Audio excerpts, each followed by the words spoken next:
အားလုံးပဲမင်္ဂလာပါ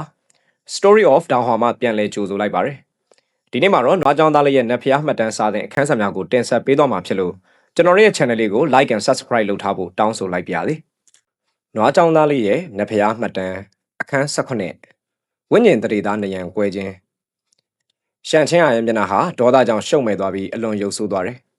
သူမရဲ့မိန်းကလေးဆန်တဲ့ကိုလုံးလေးဟာဖောင်းပွားလာပြီးအတန်တုံတုံတစ်ခုသူမရဲ့ခန္ဓာကိုယ်အောက်ပိုင်းကထွက်ပေါ်လာတယ်အယိုးတွေနဲ့လှုပ်ထားတဲ့ခြေထောက်တွေဟာအတွင်းကနေသူမရဲ့ဝတ်စုံကိုဖောက်ထွက်လာပြီးကျမ်းမြေထိစင်တက်ကနေရာယူဖို့ရုန်းကန်နေတယ်။အယိုးတွေနဲ့ဖုံးထားတဲ့အလွှာတွေဟာသူမရဲ့ခန္ဓာကိုယ်ထဲကနေပေါ်ထွက်လာပြီးနောက်ကျောရေပြားကိုဖောက်ထွက်ကသူမကိုပုံမှန်မဟုတ်တဲ့ပုံစံတွေနဲ့ကွေးညွတ်သွားစေတယ်။လက်မောင်းနဲ့လက်တွေရဲ့ယိုးတွေဟာရေပြားကိုဖောက်ထွက်ပြီးလက်ချောင်းအစာအလွန်ချွန်ထက်တဲ့ခြေသေးတွေအဖြစ်ပေါ်လာတယ်။နှစ်ဖူးနောက်ဘက်ကတရေကြိုလိုမျိုးအယိုးချုံတွေထွက်ပေါ်လာပြီးသူမရဲ့မျက်နှာဟာမဖော်ပြနိုင်တော့အောင်ကြောက်ရွံ့ထိတ်လန့်ပွဲပုံစံအဖြစ်ပုံပြတ်သွားတယ်။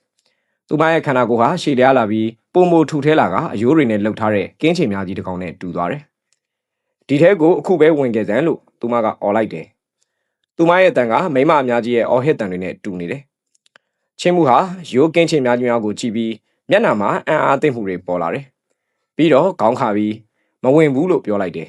။အဲ့ဒီနတ်ဆိုးကောင်ကြီးဟာဒေါသအလွန်ထွက်ပြီးသူ့ရဲ့ခြေထောက်မြောင်များစွာနဲ့ကျမ်းမြင်ကိုရိုက်ခါဖះเจ้าရဲ့ဝင်ဝါစီကိုခုံချဖို့ကြိုးစားပေမဲ့သူကြိုးစားတိုင်းကျုံးကြီးတစ်ခုလုံးတုံခါသွားပြီးဗုဒ္ဓဆင်းလူတော်ကိုပတ်ပတ်လဲထားတဲ့ကျိုးတွေဟာလှုပ်ခါပြီးမြည်ဟီးသွားတယ်။ချင်းမှုဟာမြစ်ထဲဆင်းသွားတဲ့ကျိုးတွေကိုချက်ချင်းလှမ်းကြည့်လိုက်တယ်။အဲ့ဒီကျိုးတွေဟာကျွန်းကန်းရိုးရန်ကနေဖះเจ้าထိဆက်သွယ်ပြီးရွှေရောင်ဗုဒ္ဓဆင်းလူတော်ကြီးကိုပတ်ပတ်လဲထားတယ်။နောက်တစ်ဖက်ကကျိုးတွေကအဲ့ဒီနတ်ဆိုးကောင်ကြီးရဲ့ကိုယ်မှာချီနှောင်ထားတယ်။အဲ့ဒီကျိုးတွေဟာနတ်ဆိုးကောင်ကြီးရဲ့ကိုယ်မှာရှိတဲ့ရွှေရောင်လက်ထိပ်တွေနဲ့ချိတ်ဆက်ထားတယ်။အဲ့ဒီနတ်ဆိုးကောင်ကြီးကဖះเจ้าရဲ့ဝင်ဝါကနေခုံချဖို့ကြိုးစားတိုင်းကျိုးတွေကသူ့ကိုပြန်ဆွဲချလိုက်တယ်။အဲ့ဒီနဆိုးကောင်ကြီးဟာသူ့ရဲ့အဆွဲတွေခြေသေးတွေကိုပြသနေပေမဲ့ဖះเจ้าတွေကနေတလက်မတော်မှထွက်လို့မရဘူး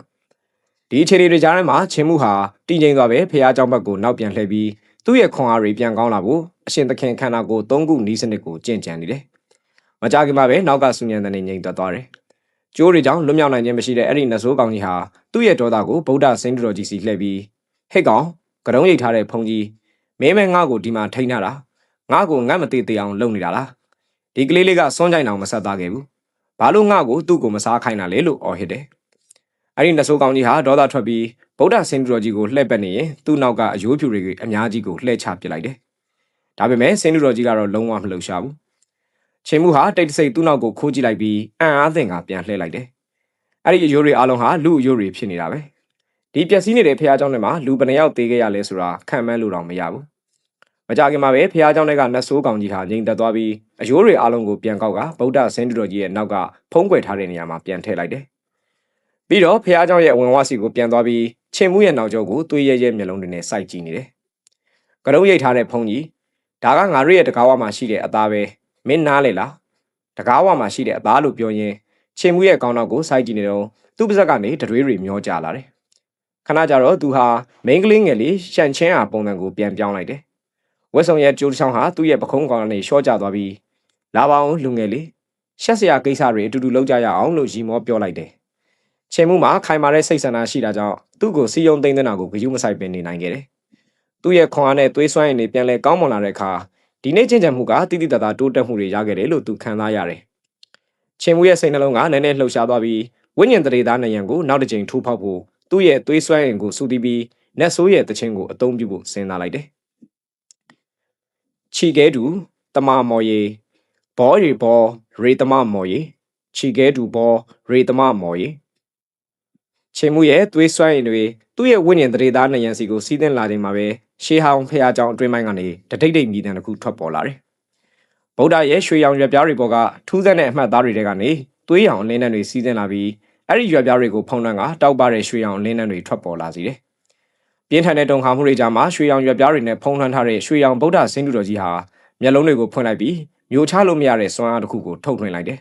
။အမခန်းအော်ဟစ်တန်တစ်ခုကချင်းမှုရဲ့နားရဲကိုရုတ်တရက်ပက်တင်ထပ်သွားတယ်။နတ်ဆိုးလန်းစဉ်ငါရှိမှမင်းတို့ဘလို့လှုပ်ရဲတာလဲ။နတ်ဆိုးသချင်းကိုရွတ်တာလား။မင်းတို့တကယ်ကိုစုံမမရတဲ့သူတွေပဲ။ငါရဲ့ဗုဒ္ဓသချင်းနဲ့မင်းတို့ကိုနှိမ်နှင်းမယ်။ဖះเจ้าတွေကနတ်ဆိုးမင်းကလေးရဲ့စိတ်ပြက်နေတဲ့အမူအရာဟာလုံးဝမယုံကြည်နိုင်တဲ့အမူအရာဖြစ်ပြောင်းလဲသွားတယ်။ရွှေရောင်ဗုဒ္ဓဟာကျိုးတွေကိုကင်ဆွဲပြီးလုံးဝအမရှိတဲ့နတ်ဆိုးကောင်ကြီးကိုသူ့စီပြန်ဆွဲခေါ်လိုက်တယ်။နတ်ဆိုးကောင်ကြီးဟာဗုဒ္ဓစိန်တော်ရှိမှဒူးထောက်လဲကျသွားပြီး ဗုဒ္ဓရဲ့ကြီးမားတဲ့ဖိအားကြောင့်လှုပ်ရှားလို့မရတော့ဘူးရွှေရောင်ဗုဒ္ဓဟာပါဇက်ဖွင့်ပြီးတကယ်ဗုဒ္ဓတစ်ပါးကမန်တန်ရွတ်တယ်လို့မသိရတဲ့စကားလုံးတွေကိုရွတ်ဆိုလာတယ်။အုံမဏိပတ်မေဟုံအုံမဏိပတ်မေဟုံအုံမဏိပတ်မေဟုံဗုဒ္ဓရဲ့အတန်ကိုကြားလိုက်ရတဲ့အခါနတ်ဆိုးကောင်ကြီးဟာမြင်နိုင်စွမ်းမရှိတဲ့အင်အားတစ်ခုကသူ့ရဲ့ဝိညာဉ်ကိုဖိချိန်နေတယ်လို့ခံစားရပြီးနာကျင်မှုကြောင့်ညှဉ်းညူသွားတယ်။ဖះเจ้าပြင်ပမှာဗုဒ္ဓရဲ့မန္တန်တန်ကချင်းမှုကိုလွင့်စင်သွားသည်ပြီးသူစိုးရိမ်သွားတယ်။ဒါပေမဲ့အဲ့ဒီချိန်မှာသူ့ရဲ့သွေးစွမ်းရင်ဟာဝိညာဉ်တရေသားနိုင်ငံကိုအခုမှပဲရောက်ရှိသေးတာ။တစ်ချိန်တည်းမှာပဲကောင်းကင်ဘုံကိုးတက်ကနေဖះသခင်ရဲ့အတန်ဟာဖះသခင်ကိုယ်တိုင်မန္တန်ရွတ်တယ်လို့ဆင်းသက်လာတယ်။ဖះသခင်ရဲ့အတန်နဲ့ဗုဒ္ဓရဲ့အတန်နှစ်ခုဟာချင်းမှုကိုတပြိုင်နက်တည်းလွှမ်းမိုးပြီးအတန်ကျဲလောင်သွားပဲ့တင်ထက်ကတိုက်မိကြတယ်။ဒါဟာချင်းမှုရဲ့သွေးစွမ်းရင်ကိုဝိညာဉ်တရေသားနိုင်ငံဘောကဖះတွေကိုတိတိတတ်တာရော့ကျစေခဲ့တယ်။အလွန်ကောင်းတဲ့ခွင့်ရပဲလို့သူတွေးလိုက်တယ်။ချက်ချင်းပဲတုံ့ပြန်လိုက်ပြီးချင်းမှုဟာနတ်ဆိုးရဲ့တခြင်းကိုအော်ရွတ်လိုက်တယ်။ဖះเจ้าတွေကဗုဒ္ဓရဲ့အတန်ကပိုမိုကျဲလောင်လာတယ်။တစ်ချိန်တည်းမှာပဲအထက်ကောင်းကင်ဘုံကဖះသခင်ရဲ့အတန်ဟာချင်းမှုရဲ့မျက်လုံးနှလုံးကြားအလဲဘိုကနေပိုမိုကျဲလောင်သွားပဲ့တင်ထက်လာတယ်။အဲ့ဒီအတန်သုံးခုပေါင်းဆက်လိုက်တဲ့အခါသူ့ရဲ့သွေးဆန်းရင်တွေဝိညာဉ်တရေသားနိုင်ငံကိုတိုက်ခတ်တာကိုတားဆီးနေတဲ့အင်အားဟာရုတ်တရက်ပျောက်ကွယ်သွားတော့တယ်။စွမ်းရည်တွေပေါက်ကွဲထွက်လာတဲ့အခါချင်းမှုဟာသူ့ရဲ့အရှင်သခင်ခန္ဓာကိုယ်သုံးခုနီးစနစ်ကိုအသုံးပြုပြီးသူ့ရဲ့သွေးစွမ်းရည်အလုံးကိုစုတီးကသူ့ရဲ့ဝိညာဉ်တရေသားနိုင်ငံကိုဥတီလိုက်တယ်။မြေရည်တွေကမ်းပါးကိုရိုက်ခတ်နေတဲ့လှိုင်းကြီးတွေလိုပဲသူ့ရဲ့ဝိညာဉ်တရေသားနိုင်ငံမှာအတန်ကြီးကြီးတစ်ခုပဲ့တင်ထက်သွားတယ်။အဲ့ဒီနိုင်ငံဟာကျဲလောင်တဲ့အတန်နဲ့တူပြိုကျသွားပြီးသူ့ရဲ့သွေးစွမ်းရည်ဟာဝိညာဉ်တရေသားဖျားသခင်ယေဒနာတွေကိုခတ်နှိမ့်နှိမ့်စီဝင်သွားတယ်။ချက်ချင်းပဲအဲ့ဒီဝိညာဉ်တရေသားဖျားသခင်ယေဒနာကနေအရှိန်ပြင်းထန်တဲ့သွေးစွမ်းရည်တွေပေါက်ကွဲထွက်လာပြီးသူ့ရဲ့တကူလုံးစီကိုလှိမ့်မြန်စွာပြန့်နှံ့သွားတယ်။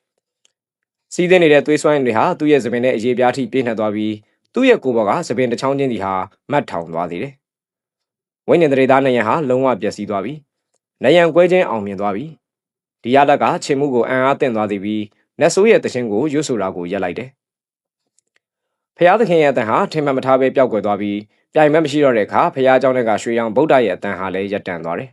။ဗုဒ္ဓစိန်လူတော်ကြီးဟာပုံမှန်တိုင်းလှုပ်ရှားမှုမရှိပဲပြန်ဖြစ်သွားတယ်။အဲ့ဒီနတ်ဆိုးကောင်ကြီးကတော့စိန်လူတော်ရှိမှပက်လက်လန်ကျနေခဲ့တယ်။ချင်းမှုရဲ့မျက်လုံးနှလုံးကြားကအလဲပခုမှာသူ့ရဲ့ဝိညာဉ်တရေသားဖျားသခင်ယေဒနာကိုနိုးကြားနေတာကိုတားဆီးနေတဲ့မြင်နိုင်သွမ်းမရှိတဲ့နေရဟာနောက်ဆုံးမှာတော့ပြိုကွဲသွားပြီ။သူ့ကိုမြင်နိုင်ဖို့အတားအဆီးမရှိတော့ဘူး။ငါတကယ်ပဲနေရံကိုကွဲအောင်လုပ်နိုင်ခဲ့တာလား။ချင်းမှုဟာသူ့ရဲ့စိတ်နှလုံးထဲကပျော်ရွှင်မှုကိုမထိန်နိုင်ပဲဖျားเจ้าရှိမှဝမ်းသာအားရအော်ဟစ်လိုက်တယ်။သူဟာတတဝါကြီးလေးမျိုးရဲ့သွေးတွေကိုမရေမတွက်နိုင်အောင်တောက်ခဲ့ပေမဲ့အခုထိတော့သူ့ရဲ့အရှင်သခင်ခန္ဓာကိုယ်ကိုနိုးကြားလောက်အောင်မလုပ်နိုင်ခဲ့သေးပါဘူး။ဒါပေမဲ့အခုတော့နတ်ဖျားမိစ္ဆာနဲ့ဗုဒ္ဓအတန်တွေကိုအချင်းချင်းတိုက်ခိုက်စေပြီးဒီနေရန်ကိုတကယ်ပဲချိုးဖျက်နိုင်ခဲ့ပါပြီ။ဒါဟာဒီလူငယ်လေးရဲ့ရင်ဝင်ထဲမှာကြီးမားတဲ့အောင်မြင်မှုခံစားချက်တွေပြည့်နှက်သွားစေခဲ့တာပါ။အချိန်တန်ကြာတော့မှချင်းမှုတယောက်စိတ်အေးသွားပြီးသူ့ဘာသာသူစဉ်းစားလိုက်ပါတယ်။ဝိညာဉ်တရေသားနေရန်ဝိညာဉ်တရေနတ်ဖျားယေဒနာတိုက်ဒါကနတ်ဖျားယေဒနာတိုက်ဆိုမှတော့နတ်ဖျားတွေကငါ့အတွက်အဖိုးတန်တဲ့တစ်ခုခုထားခဲ့ပြီးမှအသေးချပဲမျက်လုံးတွေကိုမှိတ်လိုက်တဲ့အခါမှာတော့ချင်းမှုဟာသူ့ရဲ့မျက်ခုံးတစ်ခုကြားကနေရာလက်မှာတောက်ပနေတဲ့ရွှေရောင်လေးနှံတွေကိုမြင်လိုက်ရပါတယ်သူ့ရဲ့စိတ်ရယုံကအဲ့ဒီလျှို့ဝှက်ဆန်းကျတဲ့ယေဒနာတိုက်ထဲကိုယူတစ်ဆိုင်ဝင်ကြည့်လိုက်တဲ့အခါမှာတော့ဝိညာဉ်တရေနတ်ဖျားယေဒနာတိုက်ရဲ့အတွင်းပိုင်းဟာတကယ်တော့တောက်ပတဲ့ရွှေရောင်လင်းနှံတွေနဲ့ပြည့်နှက်နေတဲ့ထူးဆန်းတဲ့ဟင်းလင်းမြင့်ကြီးဖြစ်နေတာကိုတွေ့လိုက်ရပါတယ်ဒါဟာရှေးဟောင်းနတ်ဖျားပုံတစ်ခုနဲ့တောင်ဆင်တူနေပါသေးတယ်ဝိညာဉ်တရေနတ်ဖျားယေဒနာတိုက်ဟာအလင်းပင်လယ်ကြီးနဲ့ဖန်တင်းထားတဲ့မော်ဆန်တဲ့နေမြေတစ်ခုလိုပါပဲသူ့ရဲ့စိတ်ရယုံကရေနာတိုက်ထဲကိုပို့ပြီးနက်နက်ဆိုင်ဆိုင်ဝင်သွားလေလေအဲ့ဒီအလင်းနွမ်းတွေကသူ့ကိုပို့ပြီးအားဖြည့်ပေးသလိုဖြစ်နေပြီးအရန်ကိုနေလို့ကောင်းတဲ့ခံစားချက်ကိုပေးစွမ်းနေပါတယ်ဒါပေမဲ့သူ့ရဲ့စိတ်အာရုံဟာဒီရွှေရောင်လင်းပင်ထဲမှာအကြာကြီးပြန်တန်းနေခဲ့ပေမဲ့ဘာကူမှတော့ရှာမတွေ့ခဲ့ပါဘူးဒါကငါရဲ့ဝိညာဉ်တရေနတ်ဖျားယေဒနာတိုက်မဟုတ်ဘူးလားဘာလို့ဘာမှမရှိတာလဲနတ်ဖျားတွေကငါရဲ့ယေဒနာတွေကိုယူသွားကြတာလားချင်းမှုတရားအရန်ကိုစကွေးသွားဖြစ်သွားပါတယ်အခုတော့ဝိညာဉ်တရေနတ်ဖျားယေဒနာတိုက်ကပွင့်သွားပြီဆိုတော့နတ်ဖျားယေဒနာကပြင်ပါလေအဲ့ဒီနောက်မှာတော့ဘယ်ကနေရောက်လာမှမသိတဲ့မြင်မားတဲ့ကြောက်ရွံ့ထူကြီးတစ်ခုပေါ်လာပါတယ်အဲ့ဒါကအလင်းပင်ရဲ့အလဲဘဟုမှာတစ်ခုတည်းတည်တံ့ရှိနေတာပါငါရဲ့ဝိညာဉ်တရေနတ်ဖျားယေဒနာတိုက်ထဲမှာဘာလို့ကြောက်ရွံ့ကြီးရှိနေရလဲဒါကငါရဲ့နတ်ဖျားယေဒနာလားဒီလိုရုပ်တရက်ဖြစ်တဲ့အကြောင်းချင်းမှုတယောက်ကြောင်သွားပါတယ်သူ့ရဲ့စိတ်အယုံကအဲ့ဒီကြောက်ရွံ့ကြီးကိုပတ်ပြီးအကဲခတ်ကြည့်တော့မှပဲထူးဆန်းတဲ့အချက်တစ်ခုကိုသတိထားမိလိုက်ပါတယ်သူကဒါကိုကြောက်နဲ့လှုပ်ထားတယ်လို့မှားပြီးထင်ခဲ့တာပါ ကယ်တော့ဒါကအကြောက်မဟုတ်ပါဘူးဒီကြောက်ဟာကြောက်ကနေထွင်းထူထားသလိုထင်ရပေမဲ့ကြောက်မဟုတ်သလိုကြောက်စိမ့်နဲ့တူနေပေမဲ့လည်းကြောက်စိမ့်နဲ့လှုပ်ထားတာမဟုတ်ပြန်ပါဘူးဒီရုပ်ထုဟာတလက်လက်တောက်ပါနေပြီးကြည်လင်နေတဲ့အပြင်နူးညံ့တဲ့အချိန်ဝါတွေကိုလည်းထုတ်လွှတ်နေပါတယ်ဒီရုပ်ထုရဲ့ထူးဆန်းသောအစိတ်ပိုင်းကတော့ဒါဟာသူနဲ့တထရာလေးတူနေတာပါပဲဒါပေမဲ့ဒါဟာသူအသက်2နှစ်3နှစ်ရွယ်လမ်းလျှောက်တဆကလေးဘွားတော်ကပုံစံနဲ့တူနေတာဖြစ်ပါတယ်ငါရဲ့ဝိညာဉ်တရေနဖျားရတနာတိုက်ထဲမှာငါရဲ့ရုပ်ထုရှိနေတာလားနတ်ဖျားတွေကငါဘယ်လိုပုံစံဖြစ်လာမလဲဆိုတာကိုကြိုသိနေပြီးငါပုံစံရုပ်ထုကိုထွင်းထူပြီးငါရဲ့ဝိညာဉ်တရေနတ်ဖျားရတနာတိုက်ထဲမှာဝတ်ထားပေးခဲ့တာများလားဒီအတွေ့ကချင်းမှုကိုအံ့အားသင့်သွားစေပါတယ်အဲ့ဒီနောက်သူ့ရဲ့စိတ်အာရုံကရုပ်ထုကိုအသားရထိလိုက်တဲ့အခါမှာတော့သူဟာစိတ်အာရုံကိုထိန်းချုပ်လို့မရတော့ပါဘူးသူ့ရဲ့စိတ်အာရုံဟာရုပ်ထုတွေကိုစီးဝင်သွားပါတော့တယ်နွားကြောင်သားလေးရဲ့နတ်ဖျားမှတ်တမ်းအခန်း18ကြောက်စရာကောင်းတဲ့ကလေးငယ်ချင်းမှုရဲ့အမြင်အာရုံတွေရုတ်တရက်မှောင်တိကျသွားပြီးတတိပြန်ဝင်လာတဲ့အခါမှာတော့သူ့ကိုယ်သူရုပ်တုတစ်ခုတည်းရောက်နေတာကိုတွေးလိုက်ရပါတယ်ခုနကဘာဖြစ်သွားတာလဲလို့သူကိုယ်တိုင်လည်းတွေးနေမိပါတယ်ချင်းမှုကသူ့ရဲ့မျက်လုံးတွေကိုဖွင့်ပြီးပတ်ဝန်းကျင်ကိုကြည့်ဖို့ကြိုးစားကြည့်လိုက်တော့တကယ်ပဲမြင်နေရတာကိုတတိထားမိသွားပါတယ်ခေါင်းကိုလှည့်ကြည့်ဖို့ကြိုးစားတဲ့အခါမှာလည်းသူ့ရဲ့အသိစိတ်ထဲမှာခေါင်းတစ်ခုရှိနေတာကိုသိလိုက်ရပါတယ်သူအောက်ကုံကုန်းကြည့်လိုက်တော့သူ့ရဲ့အသိစိတ်ကရုပ်ထုနဲ့တသားတည်းဖြစ်နေပြီးရုပ်ထုရဲ့ခြေလက်တွေကသူ့ရဲ့ခြေလက်တွေဖြစ်နေတာကိုမြင်လိုက်ရပါတယ်လူတစ်ယောက်ရဲ့အသိစိတ်ဆိုတာပုံသဏ္ဍာန်မရှိရဘူးဆိုပေမဲ့အခုသူ့ရဲ့အသိစိတ်ကတော့ထိတွေ့လို့ရတဲ့ပုံစံမျိုးဖြစ်နေပါတယ်ဒီအခြေအနေကတကယ့်ကိုထူးဆန်းလွန်းပါတယ်ဒီရုပ်ထုကဝိညာဉ်တစ်မျိုးမျိုးဖြစ်နေတယ်လို့မျိုးချင်းမှုခံစားနေရပါတယ်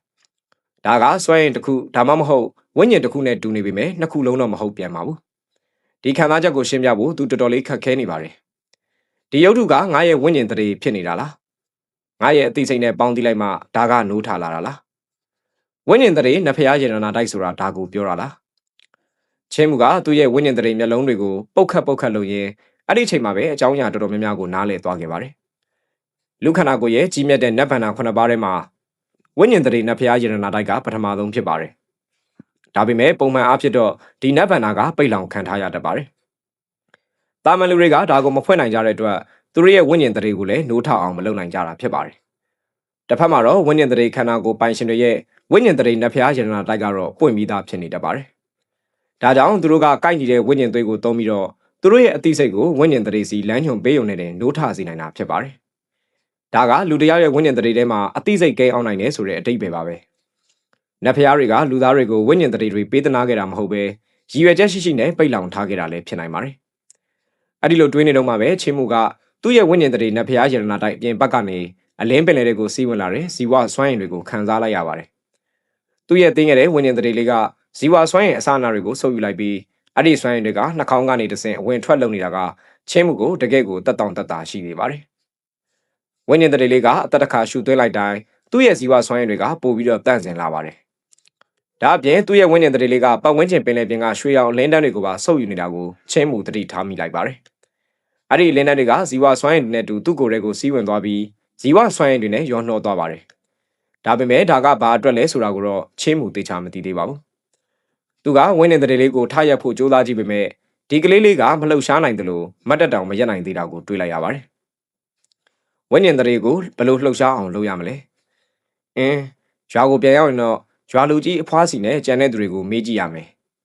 အဲ့ဒီလိုတွေးနေတော့မှပဲချင်းမှုရဲ့အသိစိတ်ကသူ့ကိုယ်ကိုရုတ်တရက်ပြန်ရောက်လာပြီးမျက်လုံးပွင့်လာပါတယ်ဖះเจ้าတော်တွေကနေပြင်းထန်တဲ့ချောင်းဆိုးတန်တွေကိုကြားလိုက်ရပါတယ်မိန်းကလေးငယ်တယောက်နဲ့တူတဲ့ဒီမိစ္ဆာမကမသေးသေးပါဘူးသူကဗုဒ္ဓရုပ်ပွားရရှိမှဒူးထောက်ရင်သွေးတွေအများကြီးအံ့နေပါတယ်ခဏလောက်စဉ်းစားပြီးတဲ့နောက်မှာတော့ချင်းမှုကကျောင်းတော်တွေကိုလဲလျှောက်ဝင်သွားပါတယ်ချင်းမှုကျောင်းတော်တွေကိုတကယ်ပဲဝင်လာတာကိုမြင်တော့ဒီမိစ္ဆာမကအံ့ဩသွားပြီးမနှဲရုံးကန်ပြီးထရက်ဖို့ကြိုးစားပါတယ်သူစီကိုလျှောက်သားရင်းနဲ့ချင်းမှုကမိစ္ဆာကာလာကိုရွတ်ဖတ်လိုက်ရပါတယ်ချီကက်တိုဆာမူရဲဘူရေဆာမူရဲချီကက်တိုဘူရေဆာမူရဲမင်းလိုမိစ္ဆာကောင်ကများငါရှိမှဒီလောက်တောင်ရိုင်းပြဝင်သေးတယ်လားသူ့ရဲ့နောက်ကရွှေရောင်ဗုဒ္ဓရုပ်ပွားတော်ကြီးပြန်လှုပ်ရှားလာတာကိုကြားလိုက်ရတဲ့အခါမိစ္ဆာမရဲ့အရေးပြားတွေတစ်ဖက်ဖြက်တုံသွားပါတယ်ရုပ်ပွားတော်စီကနေရွှေရောင်လင်းနှံတွေထွက်ပေါ်လာပြီးပတ်ထားတဲ့တန်ကြိုတွေကတစ်ချောက်ချောက်နဲ့မိလာတာကြောင့်မိစ္ဆာမကကျမ်းမြေပေါ်မှာပြန်ပြီးဝစ်ဆင်းသွားရပါတယ်အမ်မာနီဘာမီဟုံဗုဒ္ဓရဲ့အတန်တော်ဟိန်းထွက်လာတာကြောင့်မိစ္ဆာမကသွေးတွေအံပြီးပျော့ခွေသွားပါတယ် အဲ့ဒီနောက်မှာတော့ချင်းမှုကမိစ္ဆာကာလာကိုအတူခိုးပြီးရွတ်နေတာကိုရပ်လိုက်ပါတယ်ရွှေရောင်ဗုဒ္ဓရုပ်ဝါတော်ကကာလာကိုအဆုံးထိရွတ်ဖက်ပြီးတဲ့နောက်မှာတော့ပြန်ပြီးငြိမ်သက်သွားပါတယ်ဗုဒ္ဓရုပ်ဝါတော်ရဲ့ချင်းမှာရှိတဲ့မိစ္ဆာမကအသက်ကိုပြင်းပြင်းရှူနေရပြီးပြန်ထားဖို့ကြိုးစားနေတော့မှပဲချင်းမှုကမိစ္ဆာကာလာကိုထပ်ပြီးရွတ်လိုက်ပြန်ပါတယ်မိစ္ဆာမကကြောက်လက်တကြားအော်ဟစ်ပြီးဗုဒ္ဓရုပ်ဝါတော်ရဲ့နောက်ွယ်မှာပုံမှုကြိုးစားပါတယ်ဒါပေမဲ့ချင်းမှုကဂါရာရဲ့ပထမဆုံးစကလုံးနှလုံးလောက်ပဲရွတ်ပြီးရပ်လိုက်လိမ့်မယ်လို့သူမထင်ထားခဲ့ပါဘူး။နေကမိစ္ဆာပဲလို့မိစ္ဆာမကအတန်အောနဲ့အော်ဟစ်လိုက်ပြီးဖះเจ้าတော်တွေမှာရက်နေတဲ့ချင်းမှုကိုခေါင်းပြူကြည့်နေပါတယ်။နေကမိစ္ဆာပဲ။နေကတကယ့်ကိုရက်ဆက်ရုံမာတဲ့မိစ္ဆာကောင်းပဲ။ချင်းမှုကမိစ္ဆာမရဲ့ဆဲရဲမှုကိုပြန်မပြောဘဲဗုဒ္ဓရုပ်ပွားတော်ရှိကိုရောက်တဲ့အထိဖြည်းဖြည်းချင်းရှောက်သွားပါတယ်။ခဏလောက်တွန်းဆုံနေပြီးတဲ့နောက်မှာတော့လောကအတွေ့အကြုံများတဲ့အဖိုးမြတ်မမြင်ရဲ့အကြံပေးချက်တိုင်းရုပ်ပွားတော်ကိုဂါရဝပြုလိုက်ပါတယ်။ဒီကလေးကကြောက်ကလည်းမကောင်းဘူး။ကိုခန္ဓာကလည်းအားနေပါတယ်။ကျွန်တော်ရဲ့မူလရန်စွမ်းရည်တွေကလည်းလွင့်စင်ကုန်တာကြားပါပြီ။ဒါကိုကြားလိုက်ရတဲ့အခါမိစ္ဆာမကသွေးတွေအရင်နဲ့မယုံနိုင်သလိုမျက်လုံးတွေပြူးကြည့်ပြီးရီမောလိုက်ပါတယ်။ကလေးလေးမင်းကဖះရုပ်တုရှိမှာမင်းရဲ့ကြောက်ကမကောင်းတဲ့အကြောင်းပြောနေတာလား။ဒါကမင်းကိုကူညီနိုင်မှာမဟုတ်ဘူးနော်။ချင်းမှုကမိစ္ဆာမကိုကြောင်ကြည့်နေပြီးချိခဲတိုစာမှုရဲလို့ပြန်ရွတ်လိုက်ပါတယ်။ဗုဒ္ဓရုပ်ပွားတော်ကတုံခါသွားပြီးမိစ္ဆာကောင်လို့ဟိန်းဟောက်လိုက်ပါတယ်။မရွတ်ပါနဲ့တော့လို့မိစ္ဆာမကအော်ဟစ်ပြီးအတနာခံပါတယ်။သူတကယ်ကိုအသေးရအောင်ကြောက်နေတာသိတာပါတယ်။ငါတောင်းပန်ပါတယ်။အဲ့ဒီကာလာကိုမရွတ်ပါနဲ့တော့။ချင်းမှုကမိစ္ဆာကာလာရွတ်တာကိုရပ်လိုက်ပေမဲ့ရွှေရောင်ဗုဒ္ဓရုပ်ပွားတော်ကတော့သူ့ရဲ့ကာလာကိုအဆုံးထိဆက်ရွတ်နေတာကြောင့်မိစ္ဆာမကထပ်ပြီးသွေးတွေအံ့ရပြန်ပါတယ်။ချင်းမှုကဘုရားကျောင်းထဲမှာလှည့်ပတ်ကြည့်ရှုပါတယ်။ဘာကောင်းတာမှရှာမတွေ့ပေမဲ့ဗုဒ္ဓရုပ်ပွားတော်ရဲ့နောက်ွယ်ကအယိုးစုတောင်ကြီးကိုမြင်လိုက်ရတဲ့အခါမှာတော့သူ့တုန်လှုပ်သွားပါတယ်။မရင်မတွက်နိုင်တဲ့လူအများပြားဟာဒီဟောင်းနှမ်းနေတဲ့ကျောင်းတော်ထဲမှာဒီမိစ္ဆာမရဲ့လက်ချက်နဲ့တည်ဆုံးခဲ့ရပုံပါပဲ။မင်းတက်ခဲ့တဲ့သူတွေရဲ့အယိုးတွေကိုဗုဒ္ဓရုပ်ပွားတော်ရဲ့နောက်ွယ်မှာဖုံးကွယ်ထားတာကဒီရုပ်ပွားတော်ကိုမင်းရဲ့ကြံရပါဖြစ်အောင်လုပ်နေတာပဲ။ဒါကမင်းရဲ့အပြစ်တွေကိုဖုံးကွယ်ဖို့နဲ့လူတွေကိုထပ်ပြီးလှည့်စားဖို့ကူညီပေးနေတာပေါ့လို့ချင်းမှုကပြောလိုက်ပါတယ်။သူကမနှစ်မြို့တဲ့ပုံစံနဲ့ခေါင်းခါလိုက်ပြီးငါကဗုဒ္ဓရုပ်ပွားတော်ရဲ့ဆွမ်းအားကိုငှားပြီးမင်းကိုနှိမ်နှင်းလိုက်မယ်ဆိုရင်မင်းကိုတုတ်တင်လိုက်တာကဒီရုပ်ပွားတော်ရဲ့ကုသိုလ်ဖြစ်သွားလိမ့်မယ်။ဒါကြောင့်ငါအဲ့ဒီလိုမလုပ်ဘူး။ကဲမိစ္ဆာမမင်းရဲ့ယေဒနာတွေပြန်မလဲ။ငါမှဘာယေဒနာရှိရမှာလဲလို့မိစ္ဆာမကကြောက်လန့်တကြားတုံတုံရင်နဲ့မေးပါတယ်။ဒီကကရုံဖုံကြီးကငါ့ကိုဒီမှာပိတ်ထောင်ထားတော့ကအကုန်လုံးကိုယူသွားခဲ့တာ။ချိခဲတူလို့ချင်းမှုကအစရွတ်လိုက်ပါတယ်။မရွတ်နဲ့တော့မိစ္ဆာမကချင်းမှုကိုမျက်နှာချိုသွေးဖို့ကြိုးစားတဲ့အနေနဲ့ပြုံးပြလိုက်ပါတယ်။ဒီညမှာနေလာတာနဲ့နှဲငယ်ရှိပြီဆိုတော့ငါရဲ့အစားအသောက်တွေကိုစားသုံးရင်းနဲ့ပစ္စည်းကောင်းတချို့တော့တင်ထားမိတာရှိပါတယ်။ကောင်းပါပြီအဲ့ဒါတွေကိုမင်းကိုပေးပါမယ်။သူကကျမ်းမြေပေါ်ကနေမနဲ့ထားရပြီးကျောင်းဆောင်ရဲ့မျက်နှာချက်ပေါ်ကိုရုံးကန်တက်သွားပါတယ်။မျက်နှာချက်ရဲ့အစိပ်ပိုင်းတစ်ခုကိုဖြည်းဖြည်းချင်းတွန်းလိုက်တဲ့အခါလျှို့ဝှက်အကန့်တစ်ခုပွင့်လာပြီးအဲ့ဒါကိုဖယ်လိုက်ပါတယ်။အဲ့ဒီအကန့်ထဲမှာတင်ထားတဲ့ပစ္စည်းတွေကကျမ်းမြေပေါ်ကိုတစ်ချောက်ချောင်းနဲ့ပြုတ်ကျလာပါတယ်။အဲ့ဒီပစ္စည်းအများစုကတော့လက်နက်တွေနဲ့ချက်ဝက်တစားတွေဖြစ်ပါတယ်။အဲ့ဒါတွေအပြင်အဝယ်စားတွေလည်းပါဝင်ပြီးအများစုကတော့အမျိုးသမီးအတွင်းခံတွေဖြစ်နေပါတယ်။ဒါပေမဲ့အဝယ်စားတွေရဲ့အသားကိုကြည့်ရင်တော့ဒါတွေကချမ်းသာတဲ့သူတွေပဲဝတ်နိုင်တဲ့ပစ္စည်းတွေဆိုတာသိတာပါတယ်။ဒါငါးစီမှာကြံတဲ့အကုန်လုံးပဲလို့မိစ္ဆာမကပြုံးပြီးပြောပြပါတယ်။ချင်းမှုကစိတ်ပြက်လက်ပြက်နဲ့မျက်မှောင်ကျုပ်လိုက်ပါတယ်။ဒါပဲလား။မင်းစီမှာဝိညာဉ်ဆေးလုံးတွေဒါမှမဟုတ်အစွမ်းထက်တဲ့ဆေးဝါးမျိုးတွေမရှိဘူးလား။ငါသာဝိညာဉ်ဆေးလုံးတွေဒါမှမဟုတ်ဆေးဝါးတွေတွေ့ခဲ့ရင်အကုန်စားပစ်လိုက်မှာပေါ့လို့မိစ္ဆာမကအကျော်ဆန်ရင်ပြောလိုက်ရာသူ့ရဲ့မိန်းကလေးကိုခန္ဓာတွေကပုံနှံကျိုးလို့အယိုးပြတွေကတကြောက်ကြောက်နဲ့မြည်သွားပါတယ်။ငါဒီမှာအကြာကြီးပိတ်လောင်ခံရတာဆိုတော့တွေ့သမျှအကုန်စားတာပဲ။လူသားတွေထက်စာပေါင်းများစွာရတာရှိတဲ့ဝိညာဉ်ဆေးလုံးတွေနဲ့ဆေးဝါးတွေကိုငါကဘာလို့ခြံထားရမှာလဲ။ဒါပေမဲ့ဒီလက်နက်တွေကိုတော့ထင်မသိနဲ့နော်။ဒါတွေအားလုံးကယေရနာတွေပဲ။ယေရနာ6ပါးဆင့်ရှိတဲ့သူတွေစီမှာပဲရှိတတ်တဲ့ဝိညာဉ်လက်နက်တွေပဲ။ဒါတွေကလူတယောက်မွေးဖွားလာကြတဲ့ကသူ့ရဲ့ဇီဝစွမ်းရည်နဲ့မွေးမြူထားတာဖြစ်လို့အစွမ်းထက်တဲ့လက်နက်တွေဖြစ်ပါတယ်။ဒီမိန်းကလေးပြောတာတွေကိုမယုံမသိငါဖြစ်နေတဲ့ချင်းမှုကပုံနေတဲ့လက်နက်တွေက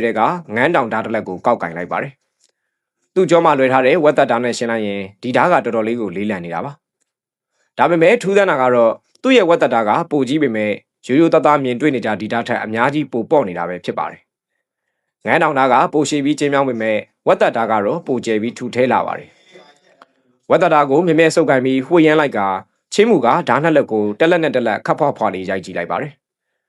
ဝက်သက်တာကငန်းတောင်ဓာတ်ရဲ့ဓာတ်သွားကိုအလွယ်တကူပဲဖြတ်တောက်သွားပြီးဓာတ်ရဲ့ထိပ်ပိုင်းတစ်ဝက်ကဖျားเจ้าကျမ်းပင်ပေါ်ကိုပြုတ်ကျသွားခဲ့ပါတယ် တတဝါမာလေးဟာချင်းမှုလက်ထက်ကဝတ်တတာကိုမျက်လုံးပြူးသားနဲ့ကြောင်ကြည့်နေပြီးဘာစကားမှတော့မပြောနိုင်တော့ပါဘူးတော်တော်လေးစိတ်ပြတ်သွားတဲ့ချင်းမှုဟာငန်းတောင်သားကိုဘေးကိုပစ်ချလိုက်ပါတယ်မင်းရဲ့ဒီသားလိတာလို့ဓာမျိုးကဘသူကထုလုပ်ပေးထားတာလဲလို့တတဝါမာလေးကအံ့ဩတုန်လှုပ်စွာနဲ့ထစ်ထစ်ငေါငေါမေးလိုက်ပါတယ်ရတနာ6ပါးအဆင့်ရှိတဲ့ကျွမ်းကျင်ပညာရှင်တယောက်ရဲ့ဇီဝစွမ်းရည်နဲ့မွေးမြူထားတဲ့ဝိညာဉ်လက်နက်တစ်လက်ကဒီလောက်အထိအသာလေးထိုံနဲ့ကျိုးသွားတယ်ဆိုတော့မင်းရဲ့ဓာကတာမန်လူတယောက်ထုလုပ်ထားတာတော့လုံးဝမဟုတ်ဘူးချင်းမှုကသူ့ရဲ့အေးဆက်နေတဲ့ဝတ်တတာရဲ့ဓာတ်တော့ကိုပွတ်တက်လိုက်ရာအေးမြတဲ့အဝေးသက်တွေကသူ့ရဲ့ရင်ဘတ်နဲ့အဆုတ်ထဲအထိကိုတိုးဝင်သွားပါတယ်ဒါကိုအဖိုးပပဲဆရာကသူ့အတွက်ထုလုပ်ပေးထားတာပါအဖိုးအားဟာမဟာပျက်စီးခြင်းနယ်မြေရဲ့ဒီဒေသတစ်ဝိုက်မှာတော်တော်လေးကိုနာမည်ကြီးတဲ့ပပဲဆရာတယောက်ဖြစ်ပါတယ်သူထုလုပ်သမျှအရာအလုံးကရောင်းမလောက်အောင်ကိုအောင်မြင်တာပါတခြားရွာတွေကလူတွေတောင်မှသားလီတာတွေပေါက်တူးတွေနဲ့တန်ထွန်တုံးတွေထုလုပ်ခိုင်းမှုသူ့စီကိုမကြာခဏလာတတ်ကြပါတယ်အဲ့ဒီဓာကတာမန်တက်ထုနဲ့လှုပ်ထားတာမဟုတ်ဘူးလို့ဒီမိန်းကလေးကပါဇက်ကနေအမြုပ်တွေထွက်မတက်အော်ဟစ်လိုက်ပါတယ်သူမဟာအနီးကပ်ကြီးဖို့ရှေ့ကိုတိုးလာခြင်းပဲချင်းမှုကမိစ္ဆာကားတော်ကိုတစ်ခါပြန်ရုံမှကြောက်နေတာကြောင့်မင်းရဲ့ဓာကိုကိုင်းကြည့်တယ်ဓာကနေအေးမြတဲ့အငွေ့သက်တွေထွက်နေလားတကယ်လို့ရှိနေတယ်ဆိုရင်အဲ့ဒါကစောင်းရသည်ပုံဆောင်ခဲတန်နဲ့လှုပ်ထားတာဖြစ်နိုင်တယ်လို့လှမ်းអော်လိုက်ပါတယ်ချင်းမှုကအံ့အားသင့်သွားပြီးခေါင်းနှိမ့်ပြကတကယ်ပဲအေးမြတဲ့အငွေ့သက်တွေထွက်နေတယ်လို့ပြောလိုက်ပါတယ်ဘယ်သူကများစောင်းရသည်ပုံဆောင်ခဲတန်ကိုတာလီတာထုလုပ်ဖို့သုံးရတာလဲလို့ဒီတတဝါမလေးကအော်ပြောလိုက်ပါတယ်ဒီလောက်ထူးချွန်တဲ့ဗပဲတက်ပညာရှိတဲ့သူကတာလီတာကိုပဲထုလုပ်ခဲ့တာလားဒါကအရေးချင်းရောပစ္စည်းတွေကိုပါဖြုံးထိလိုက်တာပဲချင်းမှုကဝတ်သက်တာကိုစိုက်ကြည့်ပြီးကြောမှာပြန်လွယ်လိုက်ပါတယ်အဲဒီနောက်မှာတော့သူဟာလက်နက်တွေနဲ့ရေဒနာတွေအားလုံးကိုစုဆောင်းပြီးပျက်စီးနေတဲ့ဖះเจ้าအပြင်ဘက်ကဝင်ပေါက်ရှိကိုတည်ထုတ်သွားပါတော့တယ်မင်းမဒီလောက်ကောင်းတဲ့လက်နက်ရှိနေတာတော့ငါရဲ့ပစ္စည်းတွေကိုဘာလို့ယူသွားခြင်းနေရသေးတာလဲလို့တတဝါမလေးကဒေါသတကြီးအော်ဟစ်လိုက်ပါတယ်အဖွားကပြောတယ်ကိုခွန်အားနဲ့ကိုရခဲ့တဲ့အရာမှန်သမျှကိုအိမ်ပြန်တည်လာရမယ်လို့ချင်းမှုကလှည့်ကြည့်ပြီးရိုးရိုးတတပဲပြုံးပြလိုက်ပါတယ်မင်းရဲ့ပစ္စည်းတွေအားလုံးကိုငါရဲ့ခွန်အားနဲ့ရယူခဲ့တာဆိုတော့အားလုံးကိုအိမ်ကိုတည်သွားရမှာပေါ့ဒါကဒီတတဝါမလေးကိုတေကျင်လောက်အောင်ထိဒေါသထွက်စေခဲ့ပါတယ်ဒါပေမဲ့ချင်းမှုနဲ့အခြေအနေတွေပိုဆိုးသွားမှကိုကြောက်နေတာကြောင့်သူမပင်ပင်မမဆူတောင်းထားခဲ့တဲ့ဒီရင်နာတွေကိုဒီကောင်လေးတည်သွားတာကိုပဲကြည်နေရပါတော့တယ်ချင်းမှုကရုတ်တရက်ဒီတတဝါမလေးကိုကြည့်ပြီးမင်းစီမှာအဲ့လိုမျိုးတစ်ခုခုရှိလားလို့မေးလိုက်ပါတယ်မရှိဘူးအင်းလေဆိုပြီးချင်းမှုကနောက်လှက်ကဖះเจ้าအပြင်ဘက်ကိုထွက်သွားပါတယ်ဒီတတဝါမလေးကခမ်းမတွေကနေတတိထားပြီးထွက်လာကဖះเจ้าဝင်ပေါက်စီကိုရှောက်သွားလိုက်ပါတယ်ချင်းမှုကပတ်ဝန်းကျင်ကဝါးဝင်တွေကိုခုတ်ထွင်နေတာကိုသူမမြင်လိုက်ရပါတယ်ခဏကြာမှတော့သူဟာခုတ်ထားတဲ့ဝါးဝင်တွေနဲ့ဝါးဖောင်တစ်ခုကိုအောင်မြင်မြင်လှုပ်လိုက်နိုင်ပါတယ်သူရရှိထားတဲ့ပစ္စည်းတွေအလုံးကိုဝါးဖောင်ပေါ်တင်လိုက်ပြီးကျုံးကနေတွန်းထုတ်ကဝလုံးတစ်ချောင်းနဲ့ရေစံဘက်ကိုလှော်ခတ်ပြီးပြန်သွားပါတော့တယ်ဘသူကဒီလောက်ဆိုးတဲ့ကလေးမျိုးကိုမွေးမြူထားတာလေလို့ဒီတတဝါမလေးကနောက်ဆုံးတော့ပောက်ကွဲထွက်သွားပြီးအော်ဟစ်လိုက်ပါတယ်လောကကြီးကဘလူတွေဖြစ်ကုန်တာလေသူကငါပစ္စည်းတွေကိုတည်သွားဖို့အိတ်တောင်မှလာတောင်းရသေးတယ်ငါ့ကိုတေကျင်လောက်အောင်ကိုဒေါသထွက်အောင်လုပ်နိုင်တော့နဲ့နားဆင်ပေးကြတဲ့တယောက်ချင်းစီတိုင်းကိုအထူးကျေးဇူးတင်ပါတယ်ဗျနောက်ခန်းဆက်တွေကိုလည်းနေ့စဉ်တင်ဆက်ပေးသွားမှာဖြစ်လို့ channel လေးကို like and subscribe လုပ်ထားပြီးအမြဲတမ်းနားဆင်လို့ရပါတယ်ဗျာအတန်နားထောင်ရတာမကြိုက်ဘူးစာဖတ်ရတာကိုပဲပိုနှစ်သက်တဲ့မိတ်ဆွေတို့အတွက် description ထဲက Telegram link ကနေအပိုင်း10ပိုင်းပါတဲ့တအုပ်ကမှာ900ကျပ်ထင်းနဲ့လာရောက်ဝယ်ယူဖတ်ရှုနိုင်ပါတယ်ဗျအားလုံးရှင်လန်းချမ်းမြေ့ကြပါစေခင်ဗျာ